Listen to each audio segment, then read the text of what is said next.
Hey guys, welcome back to the Midnight Movie. This week, we're covering a movie that is quite literally the reason why we have Midnight Movie screenings these days. It is a director and a genre that I've been wanting to dig into for a long time. And the director is Lucio Fulci, who's known as one of the great horror masters of Italy. And the film is Zombie, 1979. This movie really, while it was conceived just to really make money off of the renewed zombie fervor that started in 1978 due to George Romero's Dawn of the Dead, which did really well across the states and it certainly did well in Europe. The Italians really were perfecting the ability to make unofficial sequels and/or remakes, retreads of popular American films, and that's basically where Zombie came from. Dropped the year after Dawn of the Dead. And what's unique about this film is the fact that while it was going to just make money and tag on a trend, it ended up being a really unique and original zombie feature, which actually returned it to its voodoo roots. Lucio Fulci and company, they're known for very set piecey, very visual sort of films. Maybe not the best narratives. Maybe they're not going to win an Oscar, that type of thing. But what they do have are just incredibly strong passion, and they just have a lot of fun with their movies. Zombie, kind of, again, this movie was probably meant as a money grab and ended up becoming a classic unto the genre. It stars a few people that, if you're as big a nerd as I am about both American and English acting talent, you might recognize. You have Tisa Farrow, you have Peter West, and the great Richard Johnson from England in the role of Dr. Menard. This film starts actually in New York Harbor, where a couple of harbor cops come across a yacht that seems to just be drifting in the harbor. And, they pull aside to investigate. And when they do, they find that it's abandoned, or at least seems so. And whoever was on there either left in a hurry or disappeared. And then out of nowhere comes a massive, gigantic zombie. And yeah, I won't mention anything after that. Turns out that this yacht belongs to the father of actress Tisa Farrow, who um, is the character of Anne. She doesn't know where her father is. We're presumed dead, and is basically pulled into a mystery of trying to find out what happened to her father and why her father's yacht was found floating around in New York Harbor. He teams up with actor Peter West, who is playing a reporter, um, played by actor Ian McCullough. I inverted it. The character is Peter West, the actor is Ian McCullough. And the two of them essentially team up to figure out what has happened to her father and what's going on.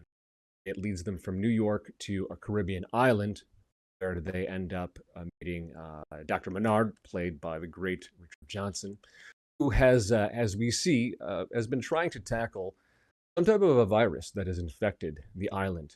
Only it's not clear if it is, in fact, a virus or if maybe there is something more supernatural going on. The three are sort of thrust into this incredible, it's kind of a race against time as people disappear and then reappear as the undead. This is probably one of the most fun zombie movies I've ever seen because it is an Italian production and you have Lucio Fulci at the helm. The set design, the makeup, the locations, composition of shots is just fantastic. The Italians may not be known for the best narratives per se within the horror genre, but they're incredibly good at as making stuff look good. I would actually say, I think I've watched Zombie more than I have Dawn of the Dead, and I'm a huge fan of George Romero. The only issue with Dawn of the Dead is the zombies are kind of blue, and they just seem a lot less scary than they did in Night of the Living Dead. Whereas, we get to Zombie by Lucio Fulci, also known as Zombie Flesh Eaters in the UK. Those of you might be familiar. The makeup is way gnarlier, way gorier, and that's par for the course for a Lucio Fulci. horror movie, whether it's zombie or not, is he really goes for it in terms of kills and gore. Personally, I have never been into gore. You're never going to catch me reviewing the Terrifier movies, for example. I have a hard time rewatching David Cronenberg's remake of The Fly because it's just, oh, it's just, it's a tough movie for me in terms of the Fly. Of course, not only sort of gnarly in terms of its effect, it also has sort of a gut wrenching tragic romance tied into it. We don't have that in a Lucio Fulci movie. It's really very much grindhouse cinema, the Italian variety, but it's just kind of fun. If you're not familiar with Italian horror, or you're not familiar with Italian exploitation cinema, the 70s and 80s, I need to warn you, all of these movies are dubbed. If you watched a couple of previous episodes, we covered 1990 The Bronx Warriors and its sequel Escape from the Bronx. Both of these are perfect examples of Italian exploitation cinema. Both films are based off of basically a mix of The Warriors, Escape from New York, and into something kind of just fun and original. You're not thinking too hard about all the plot points. It's more just fun. Zombie is really no different. I don't think Zombie has the angling plot threads that a lot of Italian exploitation cinema has. It's just sort of a fun ride. It's something that if you were of a particular age, like myself, you would actually catch on local Chicago TV, either late at night or sometimes on a Saturday or Sunday afternoon, and your parents weren't watching. And it was just super fun.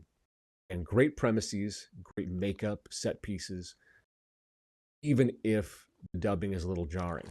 That's something, you know, once you've watched a few of these Italian exploitation films, the dubbing just kind of fades away. But it is kind of an adjustment in the beginning. And that is because going back to the Mussolini era of Italian film, they were not allowed to shoot live sound. The government wanted control of all messaging that was going out, including media, which of course included film, television. And that rule would not change until the 1990s. So literally every Italian film that has ever been shot is dubbed in some way. Horror, action, sci-fi, retread gems of the 70s and 80s are no different. I actually think it kind of adds a charm to the films. But back to the plot. The characters, what's beautiful about the actors in this is, or actually most of the films, with the occasional exception, is they're all solid actors.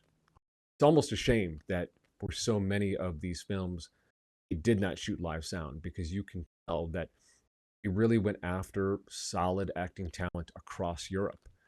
In a lot of Fulci's films, most of the English speaking talent tends to be from the UK, although occasionally they will throw in some Americans here and there.